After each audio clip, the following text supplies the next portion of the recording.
യുദ്ധം തുടങ്ങിയ ദിവസങ്ങൾക്കുള്ളിൽ ഇറാന്റെ ആയുധശേഷി ഇല്ലാതാക്കുമെന്ന് ഇസ്രയേലും അമേരിക്കയും പ്രഖ്യാപിച്ചെങ്കിലും 3 ആഴ്ച പിന്നിട്ടിട്ടും ആക്രമണങ്ങളിൽ അയവില്ല. ഗൾഫ് രാജ്യങ്ങളിലെയും പശ്ചിമേഷ്യയിലെയും നിർണായക ഊർജ നിലയങ്ങൾക്കും ലക്ഷ്യങ്ങൾക്കും നേരെ ഇറാനിയൻ മിസൈലുകളും ഡ്രോണുകളും ആക്രമണം തുടരുകയാണ്. ഫെബ്രുവരി 28-ന് സംഘർഷം ആരംഭിച്ച അമേരിക്കയുടെയും ഇസ്രയേലിന്റെയും പ്രധാന യുദ്ധലക്ഷ്യം ഇറാന്റെ മിസൈൽ ഡ്രോൺ ശേഷികളെ നിർവീര്യമാക്കുക എന്നതായിരുന്നു. എന്നാൽ അത് ഏറെക്കുറെ പ്രയാസകരമാണ്. കരസേന ഇറങ്ങാതെ കാര്യമില്ലെന്ന് പറയുന്ന നിലയിലേക്ക് നെതന്യാഹു അടക്കം എത്തിയിരിക്കുന്നു. US office of the director of national intelligence പറയുന്നതനുസരിച്ച് യുദ്ധത്തിനു മുമ്പ് മിഡിൽ ഈസ്റ്റിലെ ഏറ്റവും വലിയ ബാലിസ്റ്റിക് മിസൈൽ ശേഖരം ഇറാന്റേതായിരുന്നു.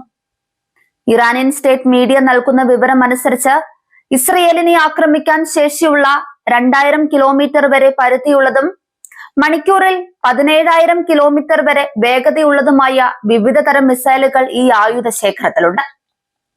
പ്രയോഗിച്ച മിസൈലുകളിൽ ചിലത് ക്ലസ്റ്റർ യുദ്ധമുനകളോട് കൂടിയവയാണ്.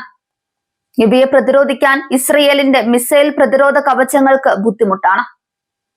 യുദ്ധത്തിന് മുൻപുള്ള ഇറാന്റെ മിസൈൽ ശേഖരത്തിന്റെ കൃത്യമായ അളവ് അജ്ഞാതമാണ്.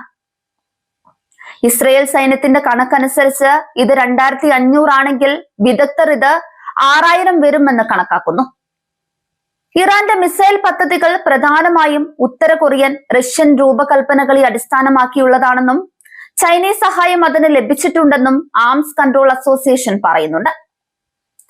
ഇറാന്റെ പല മിസൈൽ കേന്ദ്രങ്ങളും ടെഹ്റാനിലും പരിസരത്തുമാണ്. കെർമാൻഷാ, സെംനാൻ എന്നിവയുൾപ്പെടെ വിവിധ പ്രവിശ്യകളിലും ഗൾഫ് മേഖലയ്ക്ക് സമീപത്തുമായും കുറഞ്ഞത് 5 ഭൂഗർഭ മിസൈൽ നഗരങ്ങൾ നിലവിലുണ്ട്. US ആസ്ഥാനമായുള്ള foundation for defence of democracies senior fellow Behnam Ben താലബ്ലുവിന്റെ 2023 റിപ്പോർട്ട് പ്രകാരം 2020 ഇറാൻ ആദ്യമായി ഭൂഗർഭത്തിൽ നിന്ന് ബാലിസ്റ്റിക് മിസൈൽ വിക്ഷേപിച്ചു. ബ്രിട്ടീഷ് വിദേശകാര്യ മന്ത്രാലയത്തിന്റെ ധനസഹായത്തോടെ പ്രവർത്തിക്കുന്ന സെന്റർ ഫോർ ഇൻഫർമേഷൻ റെസിലിയൻസ് എന്ന ഗവേഷണ ഗ്രൂപ്പിന്റെ കണക്കനുസരിച്ച് ഇറാൻ പ്രധാന ഡ്രോൺ നിർമ്മാതാക്കളാണ്. കൂടാതെ പ്രതിമാസം ഏകദേശം 10,000 ഡ്രോണുകൾ നിർമ്മിക്കാനുള്ള വ്യവസായ ശേഷി അവർക്കുണ്ട്.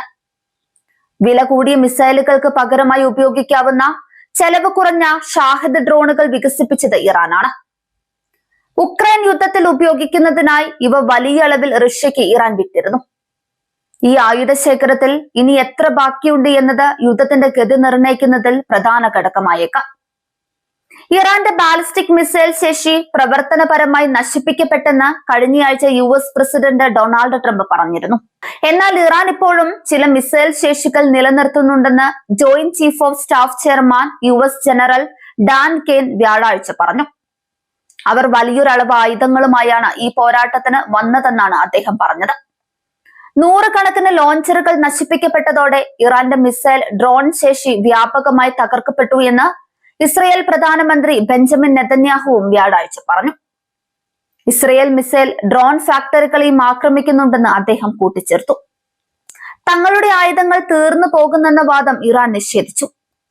മിസൈൽ ശേഖരം തീർന്നിട്ടില്ലെന്നും ആയുധങ്ങളുടെ ഉൽപാദനം തുടരുകയാണെന്നും വെള്ളിയാഴ്ച റവല്യൂഷണറി ഗാർഡ്സ് അറിയിച്ചു. റഷ്യയിൽ നിന്നോ ചൈനയിൽ നിന്നോ ആയുധങ്ങൾ വീണ്ടും ലഭ്യമാകാനുള്ള സാധ്യത കുറവായതിനാലും ലബനനിലെ ഹിസ്ബുള്ളയ്ക്കും യമനിലെ ഹൂതികൾക്കും ആയുധങ്ങൾ നൽകിയതിനാലും കഴിഞ്ഞ വർഷത്തെ ഹ്രസ്വമായ യുദ്ധത്തിൽ ചിലത് ഉപയോഗിച്ചതിനാലും മിസൈൽ വിതരണം നിലനിർത്തുന്നത് ഇറാന് ബുദ്ധിമുട്ടായേക്കാം. മിസൈൽ ലോഞ്ചറുകൾക്ക് നേരെയുള്ള ആക്രമണങ്ങൾ മിസൈലുകൾ വിന്യസിക്കാനുള്ള ഇറാന്റെ ശേഷി കുറച്ചേക്കാം. എന്നാൽ ഡ്രോണുകൾ കൂടുതൽ കാലം ഉപയോഗിക്കുന്നത് ഇറാന് എളുപ്പമായേക്കാം. ഡ്രോണുകൾ ഉൽപ്പാദിപ്പിക്കുന്നത് ഇരട്ട ഉപയോഗത്തിനുള്ള പ്ലാന്റുകളിലായതിനാൽ ഉൽപാദനം വർദ്ധിപ്പിക്കാൻ മറ്റ് സൗകര്യങ്ങൾ വേഗത്തിൽ മാറ്റിയെടുക്കാൻ കഴിയുമെന്ന് വിദഗ്ധർ പറയുന്നു. ഇറാനിയൻ ആക്രമണങ്ങളുടെ വേഗത കുറഞ്ഞതായി ഇസ്രയേലും ഗൾഫ് രാജ്യങ്ങളും അറിയിച്ചു. എന്നാൽ മിസൈൽ ഡ്രോൺ ആക്രമണങ്ങൾ തുടരുകയാണ്. വ്യാഴാഴ്ച ഖത്തറിലെയും കുവൈറ്റിലെയും ഊർജ നിലയങ്ങൾക്ക് നാശനഷ്ടം സംഭവിച്ച ആക്രമണങ്ങളും സൗദി അറേബ്യയുടെ ചെങ്കടൽ ഓയിൽ ടെർമിനലിന് നേരെ വന്ന മിസൈലുകൾ വെടിവെച്ചിട്ടതും ഇതിൽ ഉൾപ്പെടുന്നു. തീവ്രത കുറഞ്ഞ മിസൈൽ ഡ്രോൺ ആക്രമണങ്ങൾ പോലും ഗൾഫ് രാജ്യങ്ങൾക്കും ആഗോള ലോജിസ്റ്റിക് ശൃംഖലകൾക്കും ഊർജ വിതരണത്തിനും വലിയ ഭീഷണിയാണ് ഉയർത്തുന്നത്.